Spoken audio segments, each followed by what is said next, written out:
Hi, I'm Dave Wurzel, and you're watching PHTV4, and this is Bookshelf. And with me today is my co-host, Beth Stevens, who is in the Public Services Department at Palos Heights Library. Beth, thank you for joining us today. You're welcome. Thank you. And on this show, Beth and I are going to recommend a variety of books that are coming out this fall into the winter from a variety of categories. Beth, again, thanks for joining us and sharing your expertise with us. And let's jump right in. I think you're starting us off with, you got a book in the great characters category. What have you got for us? I do. I have This Is Happiness by Neil Williams, and it was actually released last year, but I finally got around to reading it. And it's the story of an old man, Noel Crow, who reflects on the time he spent as a 17-year-old with his grandparents in the village of Faha, County Kerry, in the west of Ireland. Electrical service is finally being brought to this rural spot, and with it comes Christy, who has returned to the village seeking out his lost love. Neil Williams brilliantly describes the idiosyncrasies and traditions, peculiarities, and kindness of the people of Faha and allows the reader to become a part of this simpler time and place. This is Happiness is not a book for somebody who likes a fast-paced, plot-driven novel, but for those of us who want to get lost in the language and characters of the novel. I listened to it on audio, and now I need to go back with a pen and highlight all of the wonderful turns of phrase that I missed that got past me while listening. I've heard a lot of great things. This is on my next read list. I've heard a lot of great things. I think a feel-good kind of read too. Yeah. It's just the writing is wonderful. Oh, good. All right, something to look forward to there. This is Happiness by Neil Williams. All right, I'm going to recommend a book in the mystery, but a historical setting, and in this case, World War II. James R. Benn became one of my favorite mystery writer authors almost by accident. This is Road of Bones. It is part of a whole series. There's a whole slew of books. I don't think you need to read them in order, but certainly if you did, it would make sense. All his books are set in World War II, and his main character is Billy Boyle. And Billy Boyle is a distant relative of Dwight D. Eisenhower.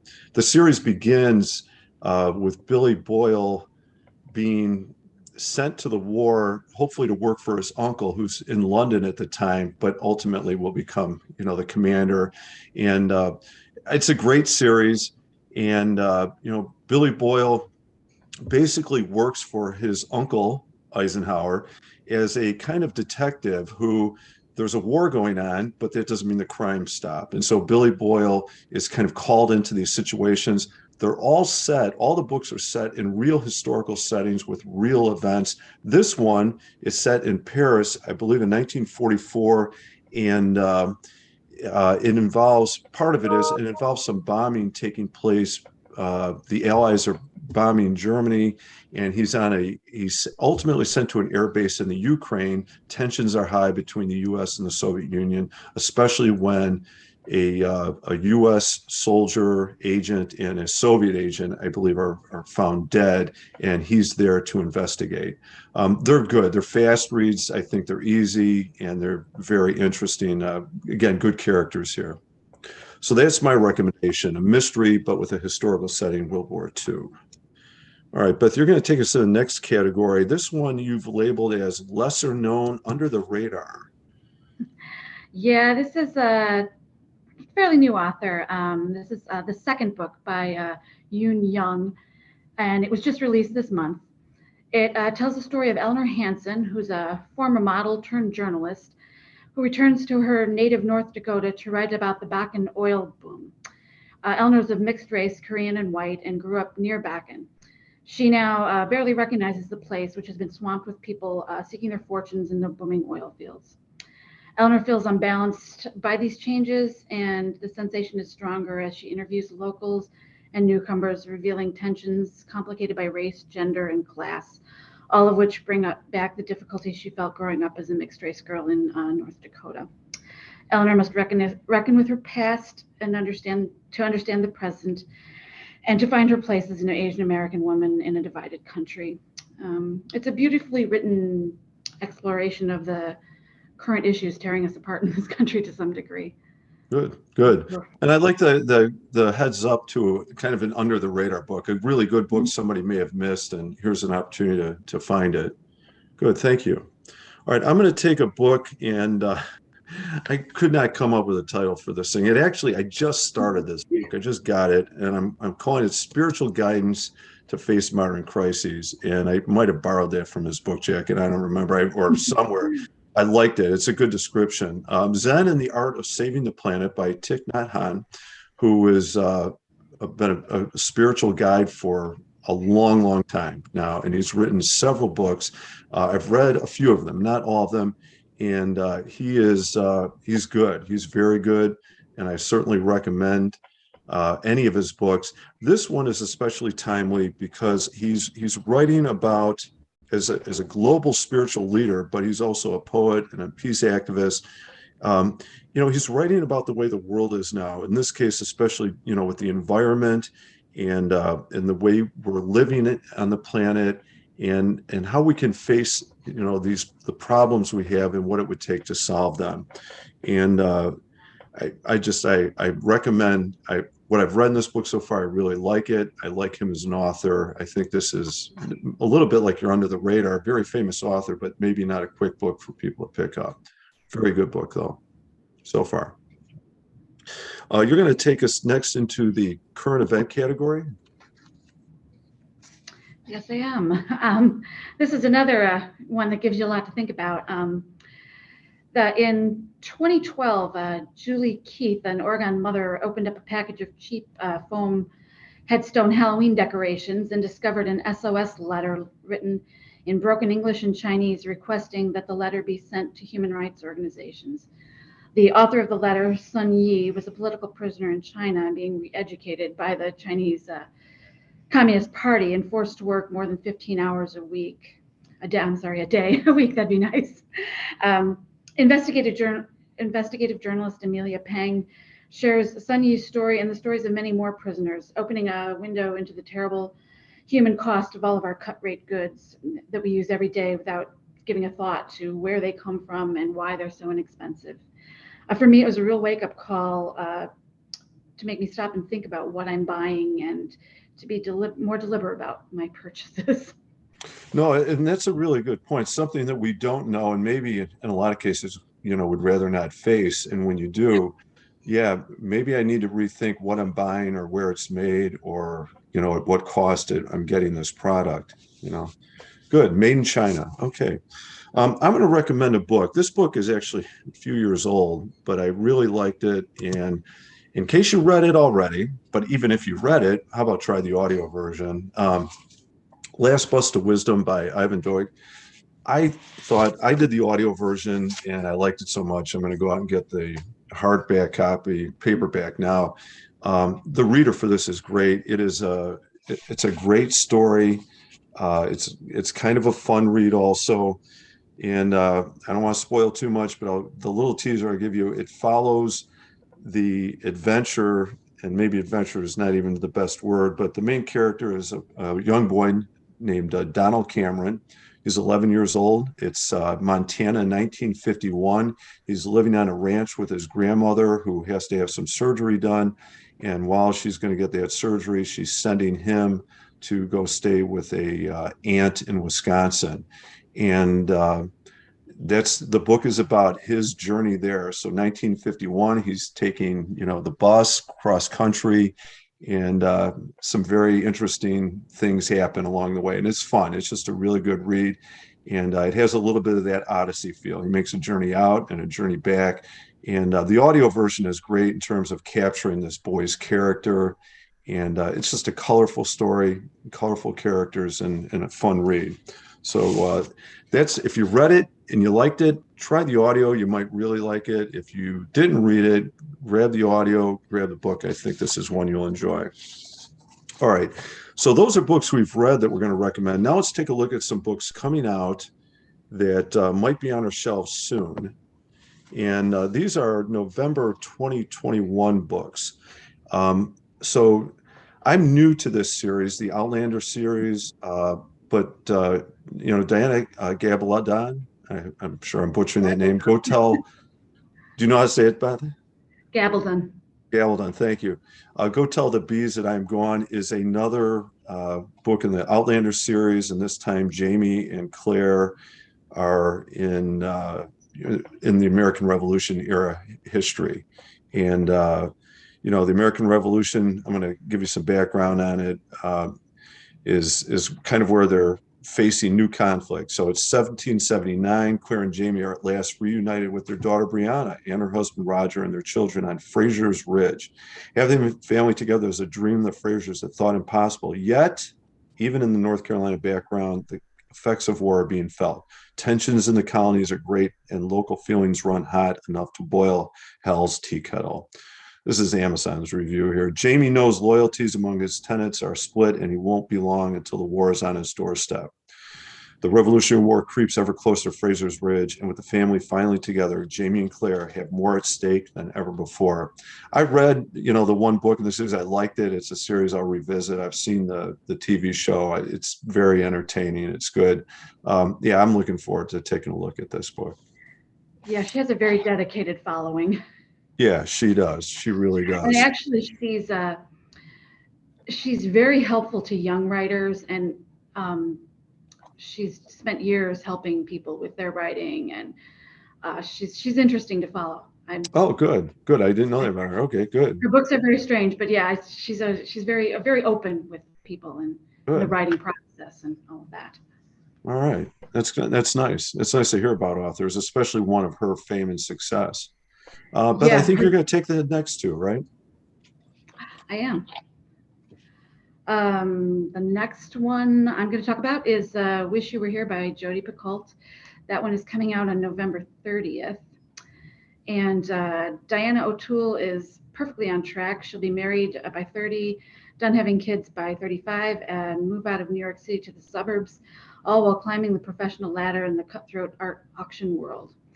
She's now associate specialist at Sotheby's, but her boss has hinted at a promotion if she can deal with a high-profile client. She's not engaged yet, but knows her boyfriend Finn, a surgical resident, is about to propose on their romantic trip to the Galapagos, days before her 30th birthday. She'll be right on time. But then a virus that felt worlds away has appeared in the city, and on the eve of their departure, Finn breaks the news. It's all hands on deck at the hospital, and he has to stay behind. You should still go, he assures her, since it would be a shame for all their non-refundable trip to go to waste. And so reluctantly she goes. Almost immediately, Diana's dream vacation goes awry. Her luggage is lost, the Wi-Fi is nearly non-existent, and the hotel they booked is shut down due to the pandemic. In fact, the whole island is now under quarantine, and she's stranded until the borders reopen. Completely isolated, she must venture beyond her comfort zone.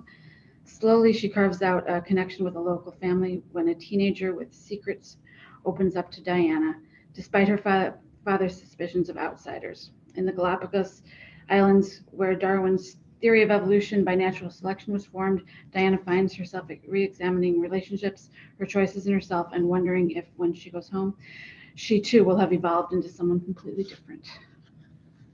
Good. And again, Jody Pakult, a very popular author. It sounds a very interesting premise, a little bit, obviously the timing of it too is interesting, Very current. And you're going to take Never here? Next one is Ken Follett's new one, which just came out, called Never. The new must-read epic from master storyteller Ken Follett, more than a thriller, is an action-packed, globe-spanning drama set in the present day. Every catastrophe begins with a little problem that doesn't get fixed. So says Pauline Green, President of the United States, in Follett's nerve-wracking drama of international tension.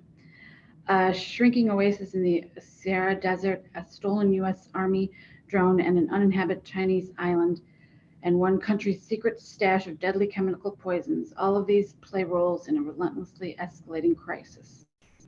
Struggling to prevent the outbreak of World War are young women, intelligence officer, a spy working undercover with jihadists, a brilliant Chinese spy master, and Pauline herself, beleaguered by a populist rival for the next presidential election. Never is an extraordinary novel full of heroines, villains, false prophets, elite warriors, jaded politicians, and opportunistic revolutionaries. It brims with cautionary wisdom for our time and delivers a visceral, heart-pounding read that transport readers to the brink of the unimaginable. Yeah, it sounds different, right? I mean, he's normally a historical fiction guy. Yeah, it sounds interesting. Again, very fast-paced action, and I like him as a writer as well. Yeah, he's good. All right, let's move to December here. I'm going to take I guess I'm going to take both these.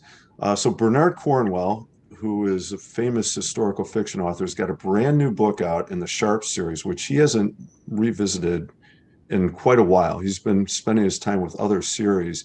Uh, I'm going to have a bias here. I'm definitely going to recommend it. This is the kind of book when it comes out in December, early December, I think December 7th, maybe. I will buy this book or get it from the library and read it no matter where I'm at in my reading rotation. And if you've never read anything by Bernard Cornwell, I'd recommend him. He's an easy author to get hooked in.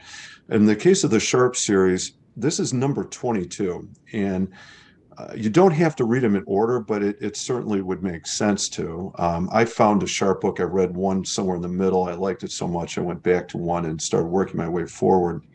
But, Richard Sharp, I like the description Amazon gives you: outsider, hero, rogue, and the one man you want on your side. Sharp's Assassin is the brand new novel in the best-selling historical series that has sold more than 20 million copies worldwide.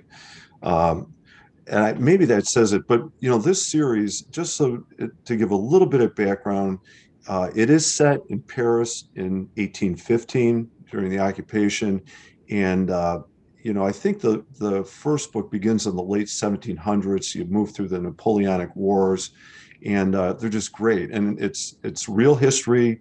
But Sharp is in it, and I'm not sure of his rank now. He kind of works his way up, which would have been rare historically, I think, in this time period. But he did, and he's a fictional character, but he's in real historical settings, bumping into real people, and they're great books. They're typically very fast-paced and good action and exciting reads.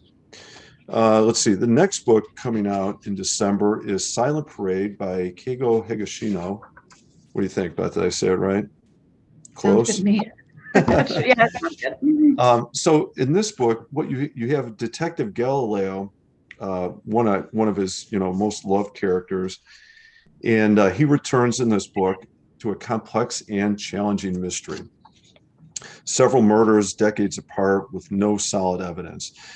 So the story: a popular young girl disappears without a trace. Her skeletal remains discovered 3 years later in the ashes of a burned out house. There's a suspect and a compelling circumstantial evidence of his guilt, but no concrete proof. When he isn't indicted, he returns to mock the girl's family, and this isn't the first time he's been suspected of the murder of a young girl. Nearly 20 years ago, he was tried and released due to lack of evidence. So, Detective Chief Inspector Kusanagi of the Homicide Division of the Tokyo Police worked both cases. The neighborhood in which the murdered girl lives is famous for an annual street festival featuring a parade with entries from around Tokyo and Japan. During the parade, the suspected killer dies unexpectedly. His death is suspiciously convenient, but the people with all the best motives have rock-solid alibis. So DCI Kusanagi turns once again to his college friend, physics professor, and occasional police consultant, Manabu Yukawa, known as Detective Galileo, to help solve the string of impossible to prove murders. It sounds very good, very intriguing. I'm looking forward to this one. Let's take a look. What else do we have coming up in January? A little preview. First, I'm going to talk about Noah Hawley's new one, Anthem, and this one seems a little different from some of his previous novels. It's an epic thriller set in America, where America is right now, in which a band of unlikely heroes sets out on a quest to save one innocent life and might end up saving us all. Something is happening to teenagers across America, spreading through memes only they can parse. At the Float Anxiety Abatement Center in the suburb of Chicago, Simon Oliver is trying to recover from his sister's tragic passing. He breaks out to join a woman named Louise and a man called the Prophet on a quest as urgent as it is enigmatic. Who lies at the end of the road? A man known as the Wizard, whose past encounters with Louise sparked her own collapse. Their quest becomes a rescue mission when they join up with a man whose sister is being held captive by the Wizard, impregnated and imprisoned in a tower. Noah Hawley's new novel is an adventure that finds unquenchable lights in dark corners, unforgettably vivid characters, and a plot as fast and bright as pop cinema blend in a Van Goghian story, good Lord, that is as timeless as the Grimm's fairy tale. It's a leap into the idiosyncratic pulse of the heart of America, written with the bravado, literary power, and feverish foresight that have made Holly one of our most essential writers. It sounds interesting. It really does. Very fitting. Yeah. And how about the Maid here? And The Maid, this is a mystery. A charmingly eccentric hotel maid discovers a guest murdered in his bed. Solving the mystery will turn her once orderly world upside down in this utterly original debut. Molly Gray is not like everyone else. She struggles with social skills and misreads the intentions of others. Her gran used to interpret the world for her, codifying it into simple rules that Molly could follow. But Molly's orderly life is upended the day she enters the suite of the infamous and wealthy Charles Black, only to discover it in a state of disarray and Mr. Black himself dead in his bed.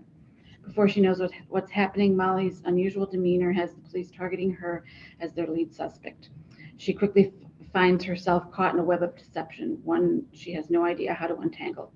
Fortunately for Molly, friends she never knew she had unite her with a search for clues to what really happened to Mr. Black. But will they be able to find the real killer before it's too late? Okay. It sounds interesting, and I certainly like the clue-like locked room mystery, component to this. All right, Yeah. how about to wrap up, let's, we have the holidays coming up, and let's talk about some reads. And these books have been out for a while. I'm going to take the one, Scrooge and Cratchit, and maybe you could talk about American Christmas stories. Scrooge and Cratchit has been out for several years. Kurt Locklear I think he's written another book too, a Dickensian Christmas mystery. I'm going to tell you that I'm almost finished with this book, and I like it. I'm not going to call it great literature. I'm going to call it fun. It's set at Christmas time, but really what ends up happening is a character from the original Christmas Carol gets implicated or accused of committing murder, and he goes on the run, and Scrooge and Cratchit and Scrooge's nephew Fred and another character who I'm not going to give you his name because it's a cute addition to the story, go to Cornwall in England to see if they can solve this murder, what really happened. And it's just kind of a fun read. It's a good mystery, and you're revisiting characters. It's set 2 years after the Christmas Carol, so Scrooge is a good guy now, but not completely. He's trying. He's working hard at it. Bob Cratchit is doing much better, and his family is doing well, and Tiny Tim is still alive. And it's a fun book to revisit some of these characters. So I'm going to recommend Scrooge and Cratchit Detectives, a Dickensian Christmas Mystery by Kurt Locklear. Beth, how about you in this collection of stories here? This is a new release. It just came out a couple weeks ago, and it's a collection of American Christmas stories by the Library of America. And it would be a great gift book for any of your family. Christmas took on its modern cast in America, and over the last 150 years, the most magical time of the year has inspired scores of astonishingly diverse and ingenious stories. Library America joins with acclaimed author Connie Willis to present an unparalleled collection of American stories about Christmas, literary gems that showcase how the holiday became one of the signature aspects of our culture. Spanning from the origins of the American tradition of holiday storytelling in the wake of the Civil War to today, this is the biggest and best anthology of American Christmas stories ever assembled, from ghost stories to the genres of crime, science fiction, fantasy, westerns, horror, and humor, stories of Christmas morning, gifts, wise men, nativities, family commercialism, and dinners from New York to Texas to outer space. This anthology reveals the evolution of Christmas in America, as well as the surprising ways in which it has remained the same. It sounds good. I'm going to pick this up. Just some of the descriptions of stories, and I like the wide range of stuff. Sounds like a fun.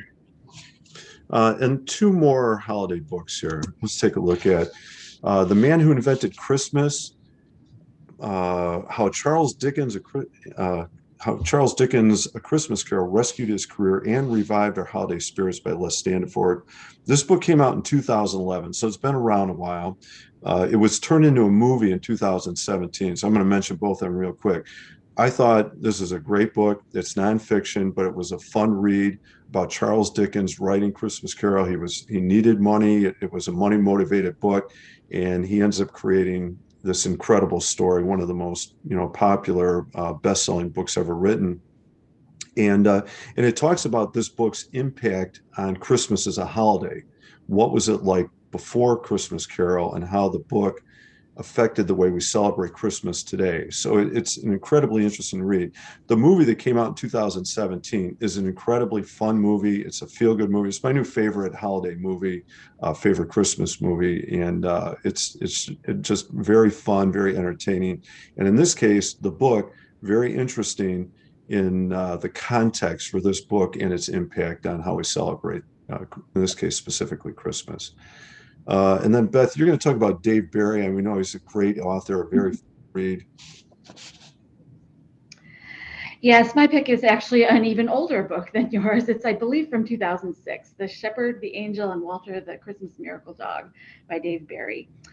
This is a nostalgic story about a boy and his dog on Christmas Eve in 1960. Doug Barnes is playing a shepherd in the church Christmas pageant and experiences a series of mishaps that will keep you laughing all the way through the book. This is one to share with your whole family. And I think that's a good point. Even though these books have, other than the Christmas Story collection, they've been out for a few years, they may be books somebody missed, and they can be fun reads. And for me, I actually reread Dickens' A Christmas Carol every year. This book I like to revisit every few years. And holiday stories, there is generally a kind of a timeless quality to them. So thank you, Beth, for sharing those recommendations. And as usual, I mean, this is just a tiny sample of some things out late fall and winter coming up. There's a lot of great books coming out soon. And we encourage you to stop at the library, look up these books and look for new things coming out. So again, Beth, thank you very much for sharing today some titles with us. And I'm Dave Wurzel. You've been watching Bookshelf. Thank you for watching, and good reading.